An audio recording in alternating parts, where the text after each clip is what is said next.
আজকে শিশুদের শাকসবজি, গাজর, কুমড়ো, বিভিন্ন ফল যেমন আম, পাকা টমেটো, পাকা পেঁপে ইত্যাদি খাবার প্রবণতা কমে যাচ্ছে। ফলে শরীরে ভিটামিন এর স্থায়ী অভাব দেখা যাচ্ছে। ভিটামিন এ আমাদের স্বাভাবিক দৃষ্টিশক্তির জন্য বিশেষ প্রয়োজন।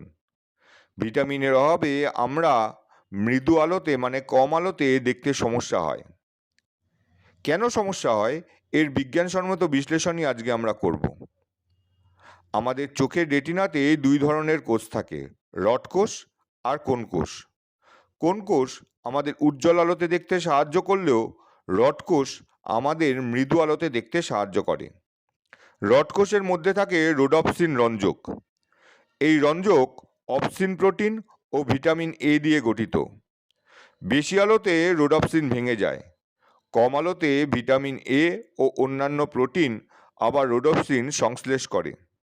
ফলে মৃদু আলোতে রড কোষ পুনরায় দেখতে সাহায্য করে। এই একবার বেশি আলো একবার কম আলো, একবার রোডপসিনের ভাঙন একবার রোডপসিনের সংশ্লেষ, এই ঘটনা পর্যায়ক্রমিকভাবে ঘটে, একেই ভিজুয়াল সাইকেল বলে। শিশু বয়স থেকে ভিটামিন এর অভাবেই ভিজুয়াল সাইকেল ক্ষতিগ্রস্ত হয়ে কম আলোতে দেখবার ক্ষমতা হ্রাস পায়, একে রাতকানা বা নিকটালোপিয়া রোগ বলে। যাই হোক, শিশুদের বেশি করে শাকসবজি এবং তার সঙ্গে পাকা ফল খাওয়ালে ভিটামিনের স্থায়ী অভাব কিন্তু দূর করা যাবে। এই রকম ভিডিও যদি ভালো লেগে থাকে অবশ্যই লাইক করুন এবং আমাদের এরকম আরও ভিডিও পেতে হলে চ্যানেলটি সাবস্ক্রাইব করবেন। সবাই ভালো থাকবেন।